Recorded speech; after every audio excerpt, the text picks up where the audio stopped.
Hello, everybody, and welcome to another emergency live stream. My name is Andrew Claudio. That is Rich MacLeod, and we are here to react to the New York Mets signing somebody, doing something. They have found apparently their first baseman replacement, and it's a guy that's logged less than one inning in his career at first base. But coming off a fine year, Jorge Polanco was on the Seattle Mariners last year, had an 821 OPS with 26 home runs, a 134 OPS plus. We will talk about what his defense was at his other positions. Has for the majority, has been a second baseman or a shortstop throughout his career. According to multiple reports, first of all, shout out to Will Salmon, who deserves the first credit for here. Went on Baseball Night in New York a couple days ago on SNY and floated this idea out there of signing Jorge Polanco and being a little more creative. Also was one of the first to say, he was first on it to also report this, and was also one of the first to say this will be a first base DH replacement. Jeff Passan also confirms first base DH seems to be the plan for Jorge Polanco. The Mets have acquired someone on the offensive side. This doesn't really scream run prevention, but again, trying to grade it on a vacuum. And let's do that. Rich, hi, how are you? What are your thoughts? First, let's just start there. How are you, Rich? I mean, this caught me off guard, kind of like Sleepy Saturday. I was literally sitting down. Normally, I record the little off-season coffee show I do on Friday nights. Today, I decided to actually record it on Saturday morning. So as I was sitting down to record it, I get the alert that the Mets have signed Jorge Polanco. And I was like, okay, we're not doing that this week. Can we do a live? Kind of paused my late breakfast plans to do this. So it definitely caught me off guard. I feel like we haven't had a Mets like morning signing in a while. Yeah, just to echo your off guard, look at my background. I have no Mets stuff behind me, so very off guard myself. Welcome to the Knicks Film School Just the Mets emergency live stream. If you squint, it's still orange and blue. There you go. Same colors. Black. Yeah. So let's get into it. What are your thoughts about this signing? We've had about 45 minutes to process it. What are your thoughts? Yeah, I mean, I saw some people in the comments being like, oh, like they're going to complain again. This is not like a complainy one for me. It's more of just like a little bit confused, I guess. I didn't expect this one. Jorge Polanco was one of those guys that I had outlined as what I thought would have been a really good fit for the Mets when the offseason began at second base. He had a really good season last year. He's adequate defensively at second base, depending on which metrics you looked at, like slightly in the negative on outs above average and defensive runs saved, but nothing egregious there. Can also play a little bit of third base. He's a switch hitter, career high in home runs, had, I think, nearly 80 RBIs last year. So really good season for, sorry, not a career high in home runs. Most home runs he's hit in about 4 or 5 years with 26. It gives you a lot of versatility. So I made a lot of sense. When they traded for Marcus Semien, though, those second base, middle infield kind of guys kind of went out of my mind on this. So the fact that he winds up being a Met anyways, the first instinct I had was, okay, where's he playing? Does this mean he's going to be at third base? Does this mean Brett Beatty is actually available now, or Brett Beatty might get moved around the diamond?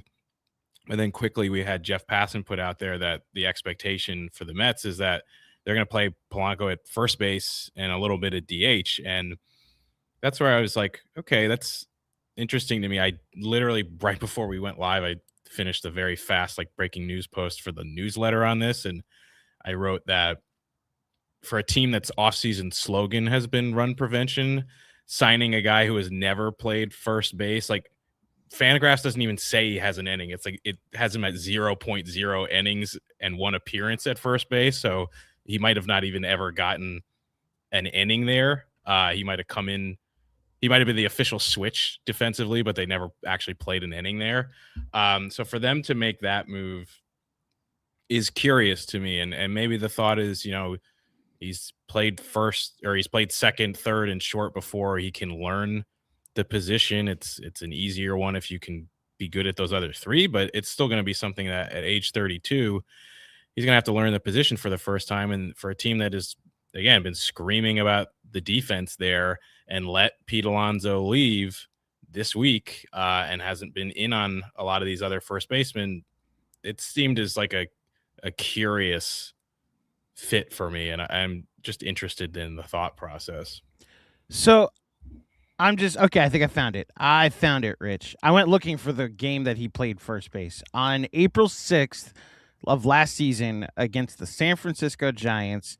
It has him listed at first base. He started the game on the bench, and then he came in later in the game to play first base. It looks like this is like a bottom of the ninth thing. I'll go through the game log later to try and Okay. find it, but this isn't like got a couple of reps at first base, got a month or two platooned, experimented. You and I have almost played the same amount of major league innings at first base as Jorge Polanco, which look, I I actually do want to address, and again, going against my rules here, I do want to address the like not tuning in for whining. What the last week was more than just complaining about the Mets letting Pete Alonso and Edwin Diaz go.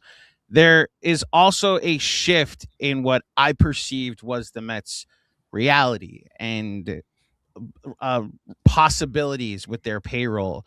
And I've now had to readjust where I think they will go in finding a first baseman, finding an outfielder, finding starting pitching because of the self-imposed restrictions that I have not felt since they actually couldn't go to certain places because they were restricted Right. financially because Bernie Madoff did those things. So look, it's an adjustment.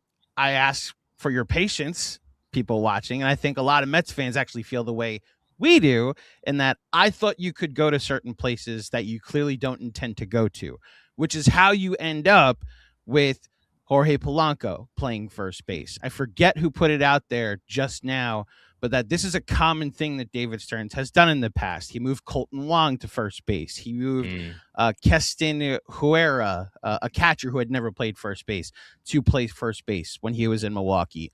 And it appears that David Stern's philosophy is like, we could put anybody at first base except Pete Alonso, and has now signed someone that has a couple of outs of experience at first base, that is coming off a pretty fine year when he's been healthy, has been about a 112 OPS plus player, an average, a 162 game average in his career of like 23 home runs, 85 RBIs.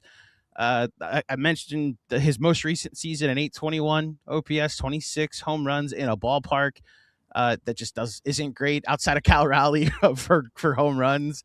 Mm-hmm. So again, in a vacuum, this is fine. This is totally fine. If it's a first base DH platoon, I don't really look at this as a replacement for Pete Alonso. I look at this as a replacement for Jesse Winker. Like this is an actual DH left-handed option, also a right-handed option. If you want to say that he's also replacing Marte, that's fine. I would imagine something similar. Again, now we're readjusting. This isn't big game hunting anymore in New York.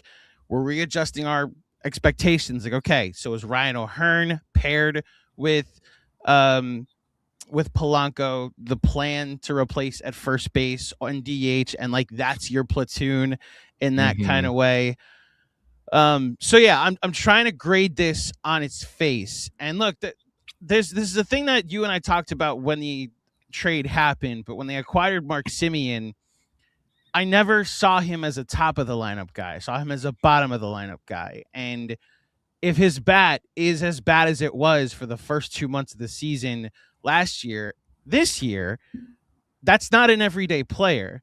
So you did also just sign another second baseman that could potentially fill in when Mark Semien is struggling offensively. It's the Jeff McNeil of this all now is very curious and what they eventually do with him. But I would just say, in conclusion, I am grading this in a vacuum as it's fine. It's a totally fine acquisition. It is a productive and consistent hitter has been added to the Mets lineup. If I can now ask you what you think of like the thought of adjusting the expectations to fit what David Stern's philosophy is. Does that make this like more comfortable that under his philosophy it's Jorge Polanco, or does this like do you still want them to go somewhat big game hunting outside of the comfort zone of 3 years and short money short term? I still want that. I think there's a way of thinking about it of like what I expect and what my standards still are. And I think if you're like if the approach is like, okay, like I mean, we don't talk about the Diaz stuff, it's because they did want him back, but they didn't want Pete back really at all. It clearly, unless he took a deal he was never ever going to take. So they made an offer to Schwarber that he was never going to take. So that's fine if you want to bring in a Polanco and be like, okay, that production offensively, we don't need to get out of first base anymore, but you have to make up for that in other places. And Polanco's a good offensive hitter. They are better as a lineup today than they were when we went to bed last night. But they have not made up for the loss of Nimmo and Alonso's bats still. And I would like to see them do that. It seems like approach wise, they may be trying to do that in the aggregate, which I don't think I criticized the Yankees for doing the same thing last year when Soto left. So I have to be consistent and criticize the Mets when I think they're probably doing that as well. If they turn around, they sign a Bellinger or a Tucker, which I'm not exactly optimistic in still. I think that's great. And you're just shifting the offense to other places and still improving defensively in most spots. And I can kind of get back on track with this thing. But like kind of like every move they have made or not made so far, it's all has the same theme of like, but what does the picture look like? I don't know what the final picture looks like still and what the plan is. Little bit of a spoiler alert for our next weekly episode, which is going to come out on Monday. We're going to talk through the 3 different like likely avenues that the Mets could go this offseason. And I still don't 100%. I think they're trying to like this middle route of like a soft 2024-ish reboot, but I'm still not 100% sure even now. Yeah, I don't see the ceiling being very high. Now maybe this is them creating a very high floor, that the bottom came out last year. I would just and look, there's a clip that's going to go around. I also said this with Dexter Henry yesterday or earlier this week for the Patreon pod. Like all this focus on what Pete Alonso can't do, on whether or not you should spend as much for a closer. We're having a Jorge Polanco conversation. Can we address the actual reason they failed last year, which is the starting rotation? Like that eventually is going to be something that the president of baseball operations is going to need to do.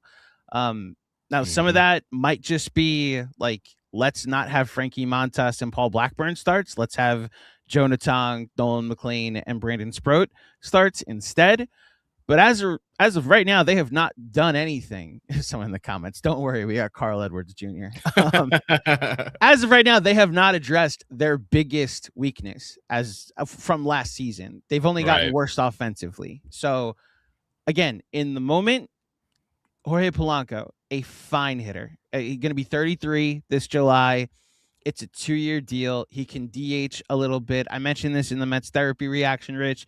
This also gives a bit of a runway for Clifford to come up and play first base. You tell me if you disagree. I think we can put the Jeff McNeil, Paul Goldschmidt idea that was floated out there to bed, although I guess it's technically still in play if they want to go get a right-handed Paul Goldschmidt. Yeah, I think the Goldschmidt part of it is still in play. I do think, and you hinted at it before, that Jeff McNeil is now 100% replaceable, I think, officially at this point, which is not surprising, but I think they wanted to make sure that they had kind of that role filled in before they moved on from him. And I think they kind of have at this point. Between Polanco kind of does the same thing McNeil does other than playing the outfield and does it better at this point. and then you have your Beatties and your kids to play the outfield and whoever else they might acquire down the line. Yeah, I don't think you really need McNeil anymore. And I think those, the 4 longest tenured Mets, 3 of them are gone. I think McNeil's the last one standing, and I still don't expect him to be here on opening day. Yeah. Plus, I'm at the point I'd be shocked if he'd be here on opening day. Yeah. And plus, looking at the salaries too, Polanco's making. We'll see how the deal is structured, but just on annual value, $20 million a year. McNeil's making about 15 next year. I don't think they want to pay those two players $35 million combined next year to have a very similar role. Yeah, no, that makes sense. I don't have anything else in this. If you want to get to some of the comments that we've starred for today, so if you want to start with, I'll go with your most recent one, the top one, from Tatsuya MI17. If you're the Tatsuya MI17, we just like to tell you how lovely New York is. Especially during the holidays. I was gonna go to Rockefeller Center today, but now I'm on the Christmas Jorge Polanco emergency live stream. So it's just a beautiful time of year in the Big Apple, and allegedly because of your age, you're worth giving more than 3 years to. So please, Tatsuya, might consider New York City, Queens, not the Bronx, in your trip to consideration in coming to the U.S. to play baseball. After losing Sugar Diaz and Polar Bear Pete, the Mets signing Jorge Polanco is a depressing and slap in the face for fans.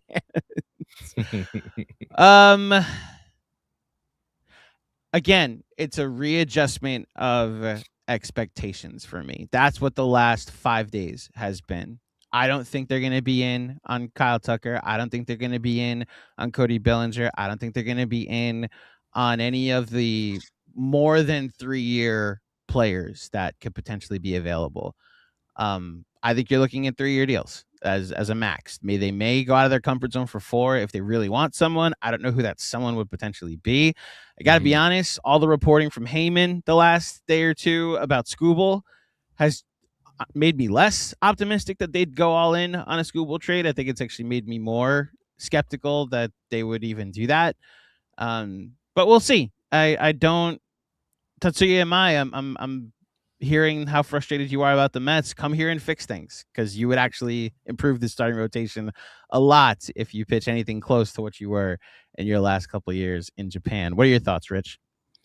Yeah, I mean, I get the knee-jerk feeling of it. I think it's just like when you have weeks like this where it's just been bad news after bad news and rumor that makes you unhappy after another, which we've had. It hasn't just been like Pete and Diaz leaving. Tyler Rogers left last night, and I wouldn't have paid him that much, but it's just like another guy that left anyways. Can I just hold on? The funniest collective reaction from the both of us last night in private, but like we were, I think I can speak for both of us, still pretty annoyed at how the week went.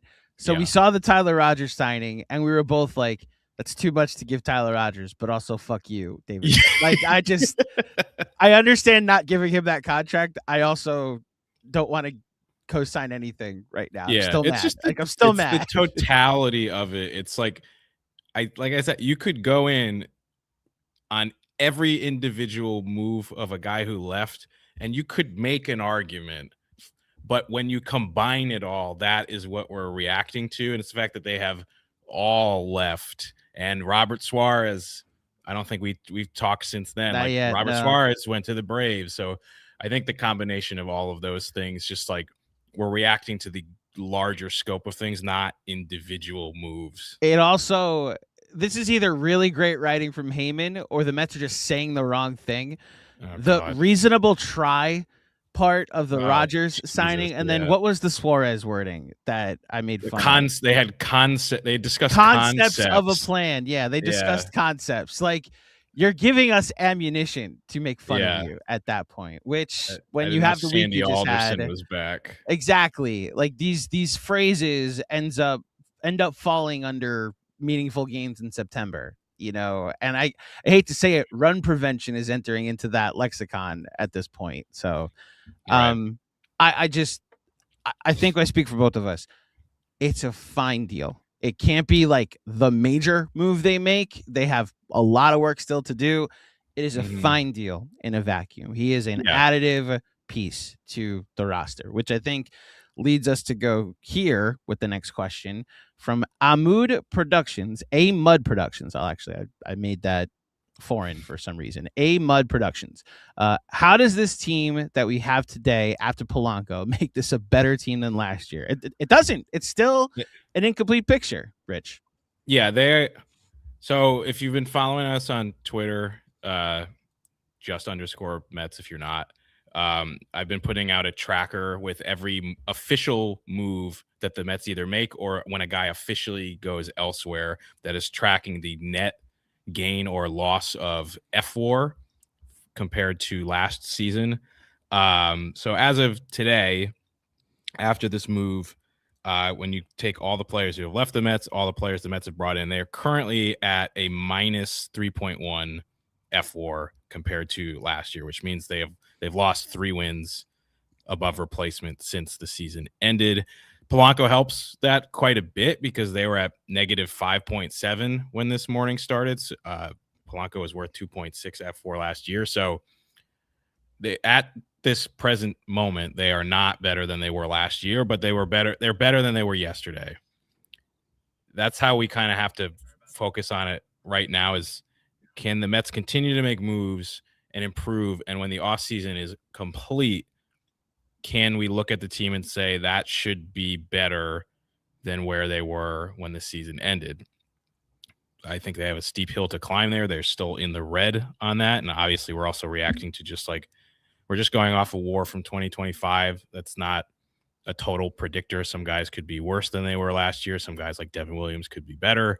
So there's no science to it, but just like, I think that's probably the best way to try to track all of it at this point. So yeah, they have work to do there, but they're better today than they were yesterday.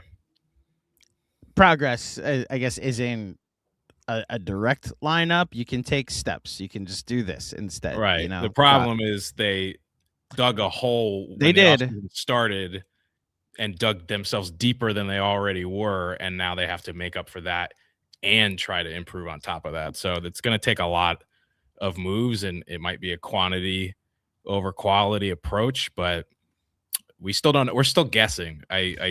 This seems to point in that direction, but like, I don't know. They could come out tomorrow and do something we completely didn't expect. And to the team's credit, although it makes us kind of go nuts, we are not getting much leaked information. Like Salmon might have brought this up maybe yesterday for the first time, but like we had not heard Jorge Polanco's name at all other than that. And it really wasn't a big enough, like it wasn't even buzzworthy for us to text each other about it. Right. So it does kind of feel like whatever moves the Mets are going to make are probably going to come out of nowhere. Well, that's where to again, just to keep harping on the reestablishment of what the possibilities are, right? Like Tim Britton wrote a really good Where the Mets Go From Here under their new self-imposed restrictions. And he brought up the Wilson Contreras trade. He brought up we haven't discussed the Padres rumor or report that Salmon actually put out there of the Mets and Padres are discussing potential deals that are need for need type of stuff. Mason Miller, I can't believe he's actually in that conversation. They just traded their entire farm system for the guy, including DeVries, who's like the number 3 prospect in baseball. I just whatever. AJ Preller, I like AJ Preller's aggressiveness as a GM, but we might be on the other side of that though. Of consequences. It's one of those things where if they had if the Mets had traded Nolan McLean to get like someone that was the best at a position, right? And then the following offseason decided that person is now available and Nolan McLean gets to now go play his career out in other place. Yeah. Dude, there was a tweet this morning still complaining about Drew Gilbert. which is who's very not funny. even good. Who's Like, not even good. Yeah. Mets fans would absolutely burn the world down if they had traded a McLean for a relief pitcher, lost in the wild card round, and then were trying to trade him again 3 months later, and are inevitably going to get back less than what they gave up, because that's usually Indeed. just how it works. Pretty crazy. Yeah, so like there are plenty of places to go for them to try and get better. We'll see. Before I get to the next question, I found the circumstance in which Jorge Polanco played his only batter at first base, by the way. It was one Okay. batter. So in this game in April of 2025, let me get the exact date. April, it was 10 games into the season last year. April 6th, 2025. Giants, they're in San Francisco, that brick wall in right field, that high brick wall, and that very short foul territory in the right field corner. So it's tied 4-4, and it's the bottom of the ninth. And right now, Jorge Polanco is on the bench. Mike Jastrzemski, new member of the Atlanta Braves, he walks to lead off.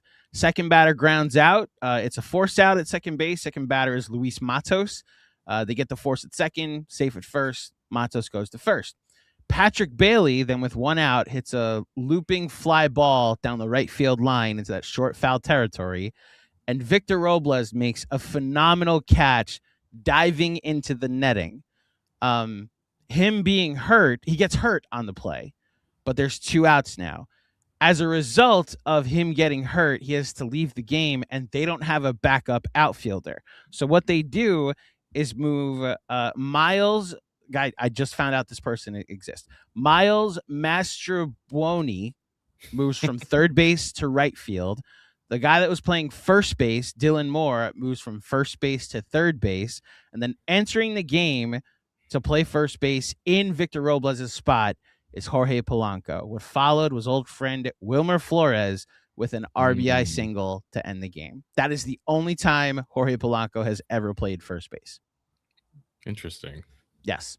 So that's our new first baseman, a defensive replacement after an incredible play.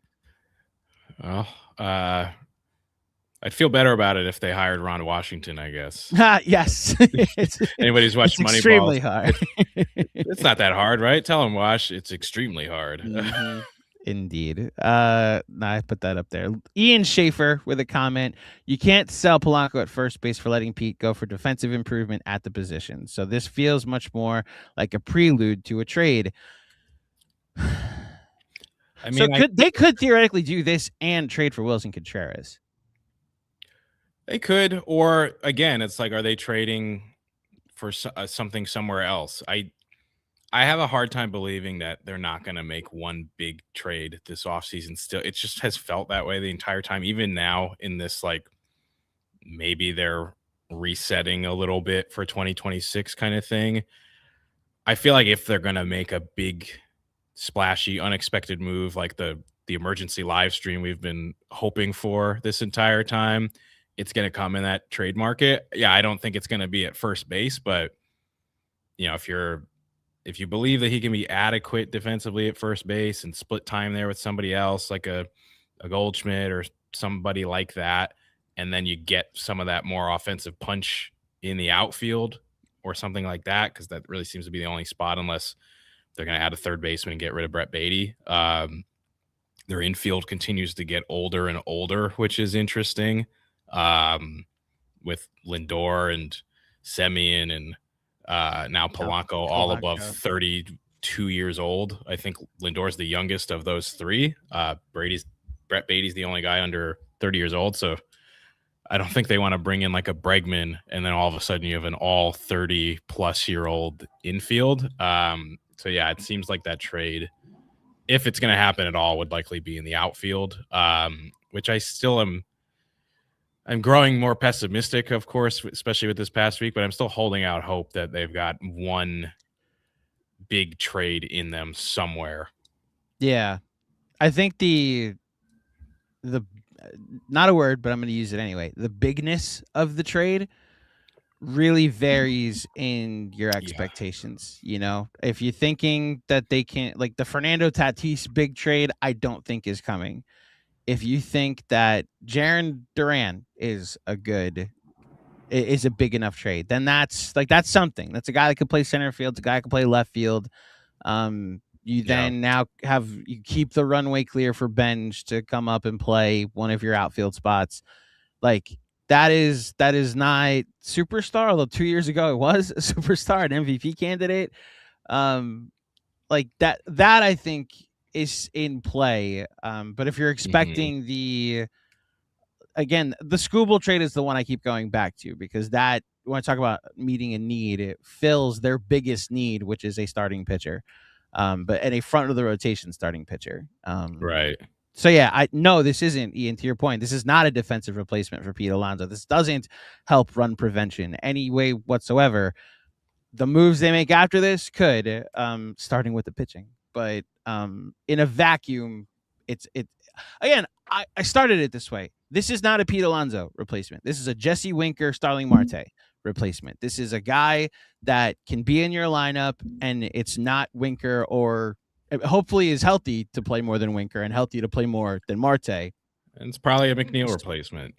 Potentially, right. Yeah. Like, it is an upgrade over 3 potential bats that were not as good as him last year. And I'm fine with that. If they make other moves and it's not just, we got Polanco, we're good. 2 more. Did you mean to start this? Melanie Schmidt, at least something. Did lots more. I agree. We did lots more. Please did more. I wanted to just shout one out for the, like, at least it's something crowd. It's something. I like it to is try something. I like to try to balance the comments that we read, so it's not all just whining or moaning or whatever our favorite tweeter said to us, which is, I don't know, it made me laugh just because I don't take it personal. Well, so the funny part wasn't the I'm not tuning in for whining. It was the I'm just kidding, or I lied. Just kidding, I will. Tuning in for whining. It's for whining. Melanie, I agree. They did something, and the least amount of bail you can shoot someone when you're evaluating, or specifically in this evaluation of a sports acquisition, like, it's not nothing, has been where I go to say I don't love it, but I don't hate it. Like, it's not nothing signing Jorge Polanco. It's the least upset I've been of any move or non-move that has happened so far. So that. Yeah. Ray Marcano, shout out to you with a super chat. Puzzling. Thanks, $40 million for Polanco. Good player, but wow. Thank you, Ray. Wishing you and your family the best during these holidays. And $40 million for Polanco. We haven't really talked about the number, how it's a solid $11 million less than Pete Alonso. You, I think, properly brought up that him and Jeff McNeil both being on the roster would mean $35 million ish in that, like, second base utility spot, which makes us believe that they're gonna get rid of Jeff McNeil at some point. I don't hate the number, to be honest, especially for the term. The number never stood out to me as anything that crazy, especially for a 2-year deal. Yeah, I clearly we've seen that the Mets, in terms of spending this offseason, they don't mind spending a lot of money on the short term. It's just they don't want to do it long term. We can agree or disagree with that philosophy. I think you and I both mostly disagree there, but that is the situation. Jorge Polanco at this moment is now the 5th highest paid second baseman in the league. Obviously, he won't be playing that position, but just evaluating him against those types of players.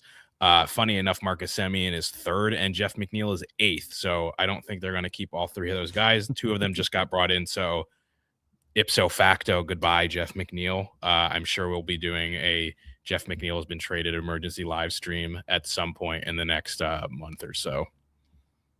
So want to read his splits if I could. So in his career, Jorge Polanco, and thank you, Ray, again for the super chat. In his career, Jorge Polanco, as a left-handed batter, has an 802 OPS. Although, did he, because he was hurt last year, he was not allowed to bat right-handed? Wasn't that a thing? I'm not 100% sure about that. Okay, so I'm just going to say knee issue, but so I'm just going to say versus righty versus lefties. So against right-handed pitchers in his career, He has an 802 OPS. In his career against lefties, which was an area the Mets very much struggled with last year, an 888 OPS. Did I do his full season or did I do 2025? Okay. Oh no, this is just last year then. Just last year, 802 against righties, 888 against lefties. The number I have to go to because of how big of a deal it was as runners in scoring position. As much as I think this can change from year to year, this is a thing that frustrated everybody. Last year with runners in scoring position last year in 127 plate appearances. You ready for these splits, Rich? Okay. 337 average, 408 on base, 577 slugging, and a 985 OPS, 163 OPS plus. If this was on the Mets last year, they're probably a 90 to 91 win team. I don't know if you can count on that every year. That's an insane year with runners in scoring position, but he was very clutch last season for those caring about that. He got the Mariners version, a little bit different situation, but he got the Mariners version of the Pete Alonso home run this past offseason. He got the walk-off winner in the 18th inning against the Tigers in Game 5 of the ALDS. Yeah. So, they weren't losing at the time, but similar kind of situation, and that's who he replaces. Funny enough.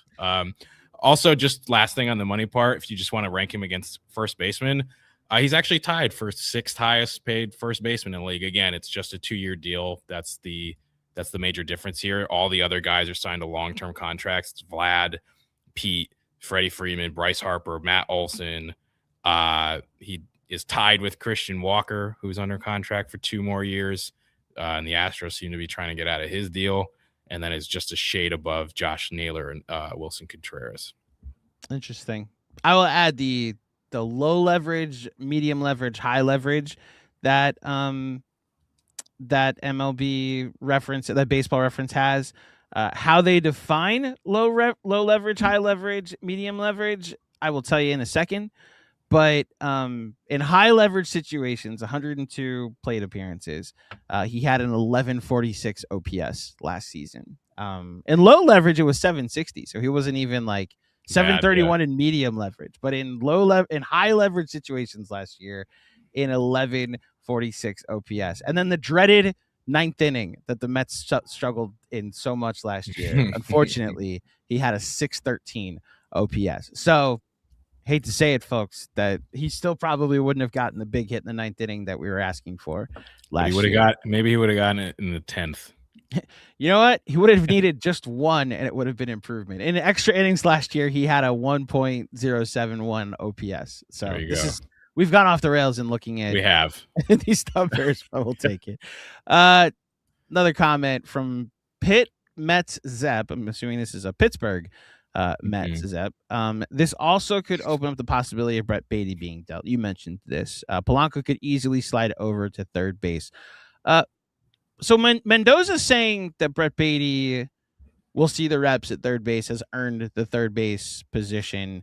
That matched with the run prevention theme of the offseason made me think he's the opening day third baseman.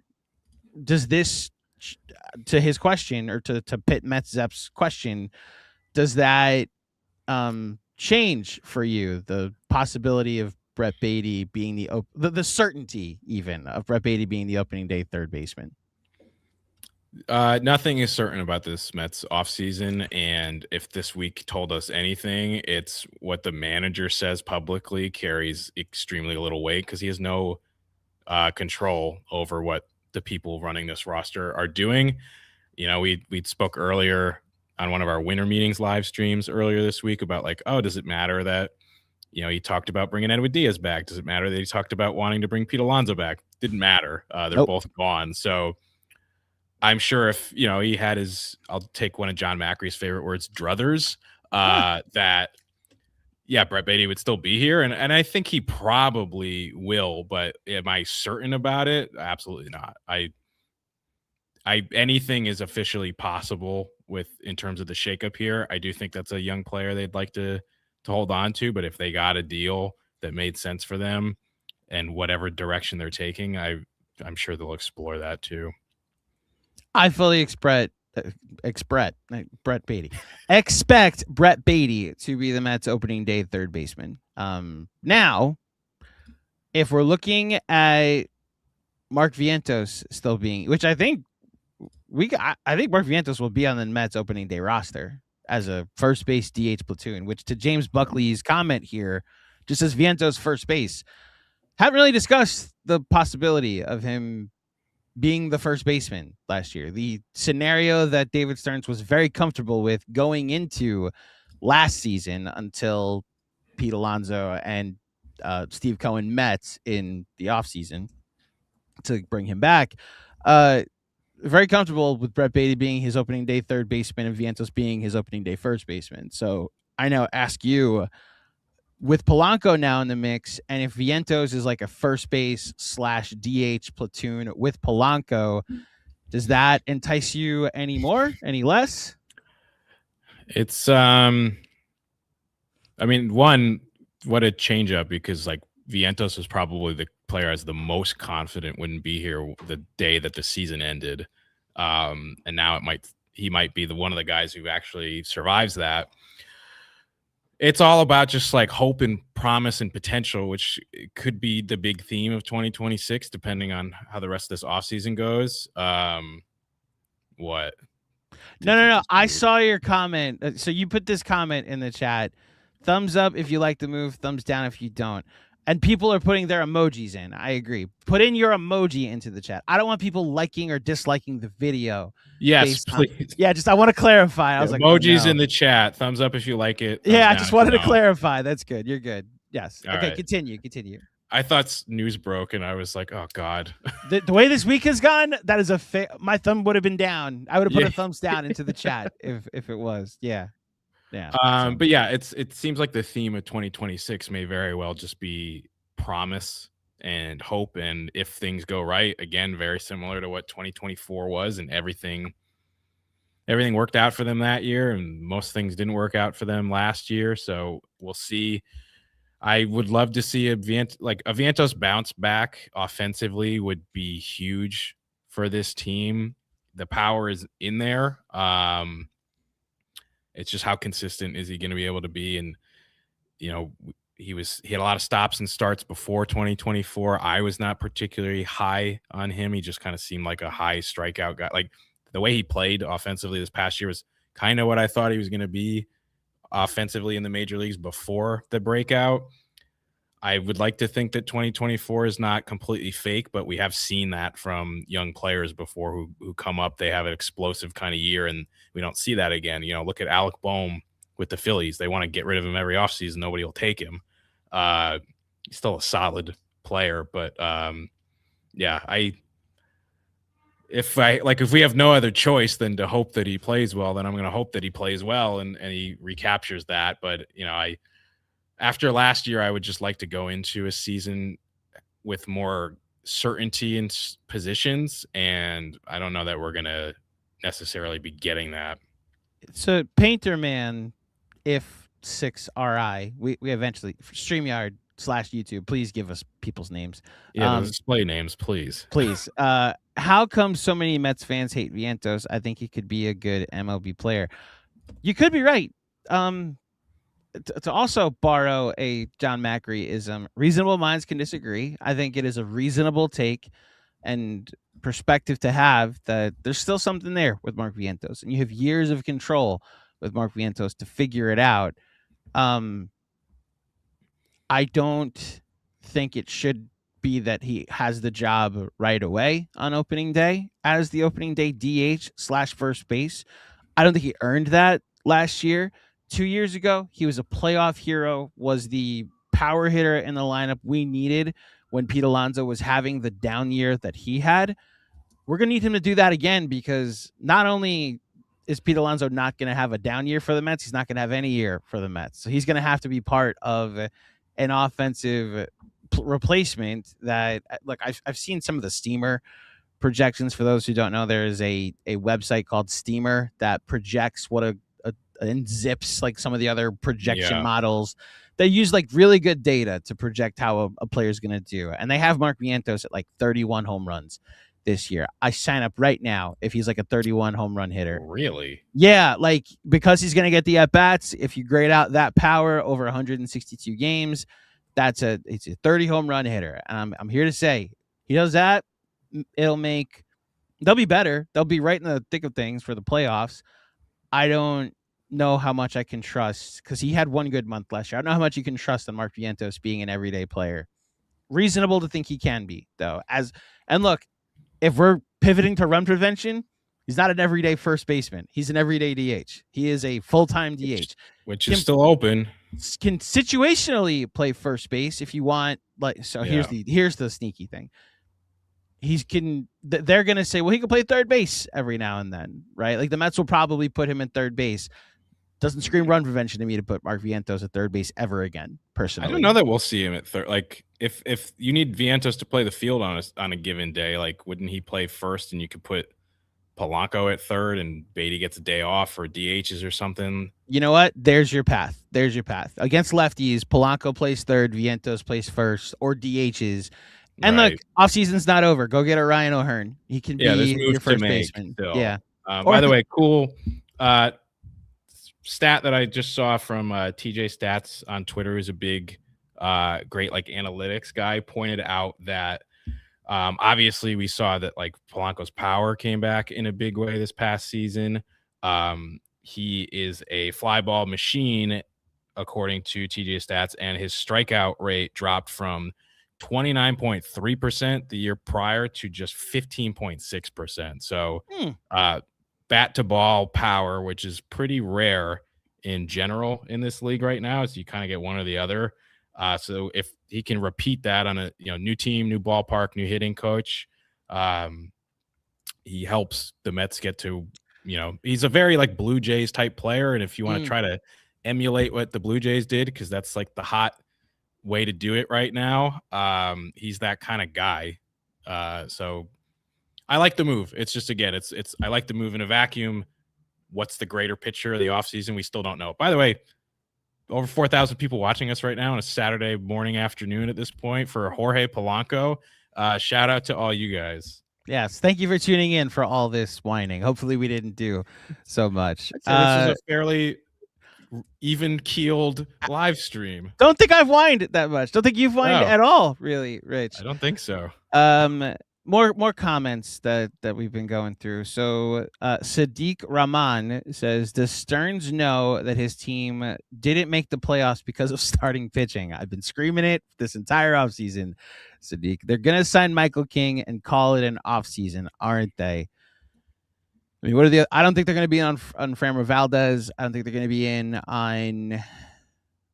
I mean, who's the other big pitch? Ranger Suarez, I've never thought is a big. No, thank you. Please. Pitcher. Unless he's has to settle for a contract, but like he almost never pitches over 140 innings. That's not what they need. Yeah. The one thing I'll say about the pitching, clearly it's the biggest issue, and they have not addressed it at all. I'm not counting you, Carl Edwards. Second Carl Edwards reference of the stream. However, there has only been one major free agent starting pitcher to sign to this point, and there's only been one major starting pitching trade so far with Sonny Gray.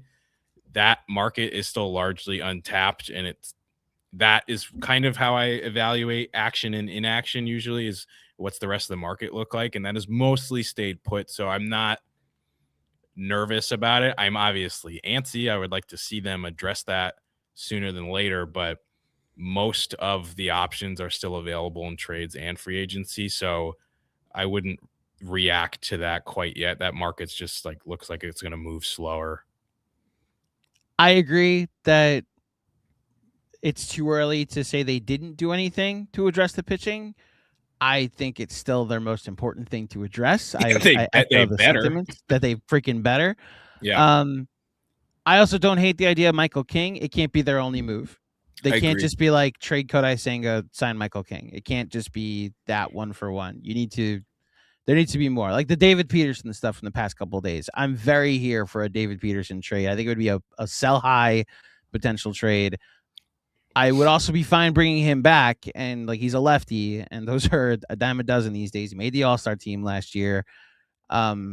which is why I think you could get something valuable for him. Maybe he's the guy that goes out in the Jaron Duran trade. You know, I'm saying his name right, Jaron Duran, Jared Yeah, Duran. Okay, Jaron. Okay, yeah, I will learn his name if he's a New York Met even more so. From Willie Gaga. I like that name, Willie Gaga. Pete will hit 50 home runs again in that ballpark in Baltimore. Did they move the left field fences all the way back in left field, or they just moved it in more? They moved it in more because they had moved it back, like it looks way so back, stupid, like so stupid. And they made the wall higher for some reason. And then they were like, oh, nobody can hit home runs anymore here if they're right-handed. So they moved it back in. I don't know that they moved it 100% back in. I think it might be more of like a middle ground situation. I don't think Pete's ever going to hit 50 again, but I would not be surprised at all if he hit 40 plus this year. He's going to be in a good lineup. New league situation. He might be protected nicely because he's mostly either been the guy, like last year was the guy protecting Soto, or he has been the one guy who people pitch around on the Mets. I think he'll get a little bit more protection this year in that Baltimore lineup. I wish him nothing but the best. I'm not going to root against his success at all. I hope he does awesome. I hope the Orioles are good. He didn't go to a team that I like. If he went to the Cubs or something, that'd be a harder to stuff. Like the Cubs are kind of annoying to me, and I don't like their fans because they're very chirpy. We won't have to root against Pete Alonso for a playoff spot. Exactly. Yeah. Yeah. Or it's like Diaz, like I probably won't really root against him until the playoffs start, but like that's a lot more of a coin flip if you ask the average Met fan. I don't think any Met fan is rooting against Pete Alonso. It's Alonso and Nimmo to that point. Like True, I had indifference watching Jacob deGrom starts outside of the one at Citi Field. And you know what? I was in the building for the deGrom start at Citi Field, and Jonathan gave up 5 runs in the first inning, and that game was over. Like I wasn't like by the time deGrom took the mound, I was so shell shocked and checking Uber prices to get home. Like I was not. The air got sucked out of the balloon. Very much so, and I don't blame Jonathan for that. Who just looked like a child after the, because he is like a child after the game as he's answering questions in tears, and it's like, I can't get mad at you, but we're in a pennant race, kid. Apparently the wall in left field in Baltimore was called Waltimore. That wall that they built. Awesome. That's kind of awesome. It's like when we had the Great Wall of Flushing when Citi Field first opened, and it was like, this is ridiculous. David Wright can't hit home runs over this freaking thing. Same concept. We made a ridiculous wall that nobody can hit home runs in, and then the Wilpons were like, yes, but pitching. It's like, yeah, well, you don't have good pitching either to justify these dimensions. Think about they've moved in the walls at Citi Field, I think at least 3 times. It's still a pitcher's park. Like that's how ridiculous the dimensions were when they first opened that thing. When they had the right field overhang, like for those who might be a little young and don't know how the 2009 season went, like the little overhang of the Coca-Cola corner, which at time of opening was the Pepsi porch. Better name.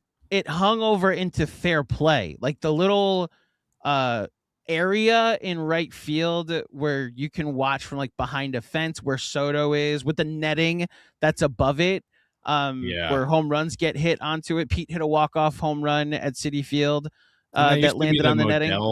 It used to be the Modell's like K zone, and it was all a wall. You had to hit it over that to hit a home run, and there was a home run that was hit. So basically, if you hit the facade of the what was then the Pepsi porch, then it's a home run. But if you missed it, you missed the facade, and it hit the wall behind it, the wall under it, it's in play. It was the dumbest ballpark dimensions that I've ever seen in my entire life. And one of the first things Sandy Alderson did when he took over was like, hey, Jason Bay's career got ruined because of this. Let's lower the fences and make it a little more fair for our right-handed offensive players here. I think Pete Alonso is a 40 home run hitter next year. That's my take on it, because I also think they're going to DH him a bunch. From Evan Galinsky, my very good friend, you have to imagine Bellinger is less in the mix now. No, really opens the door for, and then Kyle Tucker. He censors Kyle Tucker. I don't know that this takes so. I don't know that Jorge Polanco takes them out of the Cody Bellinger sweepstakes because Cody Bellinger can play center field, can play left field. Like Cody He Bellinger still can be the fits. outfield option. You could also DH Polanco on certain days and put a guy that's played Gives first base at first base if you want to gives do you a that. nice potential rotate. Like I would be a little re-energized if they brought in a Bellinger, because it's like your team is so flexible at that Yes. point, which I do think they really want. I would love that, but I think if Cody Bellinger is going to come here, they're gonna have to wait out a market where he's not valued as much. But then my issue with that is, if they're doing that, are the Yankees also not going to do, like, isn't the big issue with the Yankees that the fact that like he's going to require a 6-7 year deal? If the Mets can get him on 3-4 years, wouldn't the Yankees also do that, unless the AAV is the true sticking point for them? Which brings me to Kyle Tucker. If the whole thing about Cody Bellinger is they're waiting for Kyle Tucker, like the market is waiting to see what Kyle Tucker goes for. And if he goes for 8 to 10 years for $400 to $500 million in Toronto, or the nightmare scenario that he ends up in a Dodgers uniform, right? Then I think teams will pivot to Cody Bellinger. And to your point, Rich, if it's 4 years, if it's 5 years, the Yankees will match that. I have to believe the Yankees will match that. Yeah. I don't think it should take them out of the Cody Bellinger. Like the should versus the will it is a different conversation. I would have done what the Orioles did with Cody Bellinger already. And like the Orioles did with Pete Alonso, they went out. They did not have to offer 5 years. They could have just offered 4. They want to talk about betting against yourself. No, but they had a free agent that they clearly wanted, and they showed it, which is why I do hold the Mets accountable for Diaz, who had a free agent, and they lowballed him with a 3-year offer, allowing the Dodgers to get back into it. That's neither here nor there anymore. If the Mets wanted to go get Cody Bellinger, they could. They clearly are not determined to have that type of long-term money on their books, and maybe that's even a smart thing to do. I don't think this. I'm at the point now, Rich. I know how you feel. I would be shocked if the Mets ended up with Kyle Tucker or entered into the Kyle Tucker sweepstakes, unless it becomes he's frustrated with the market. I'll take a 1+1, and it's the Bregman contract all over again. Yeah, which I don't think he's going to have to do. Me neither. As of today, I would be very, very surprised.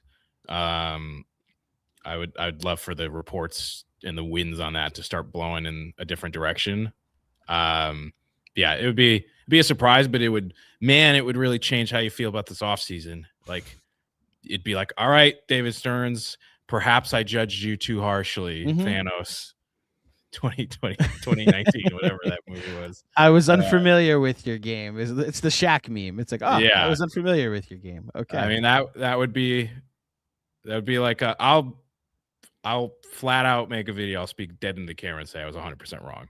Yeah. And I will happily do that. By the way, before we wrap up, I saw the New York Post put out an article, which the headline caught my eye. And I was like, oh, it's called "How Devin Williams Signing with the Mets Completely Changed Dodgers Offseason in MLB Shocker." And I was like, oh, we might have something big to talk about here. And then I saw it was written by Matt Ehalt, and I said, never mind. No comment.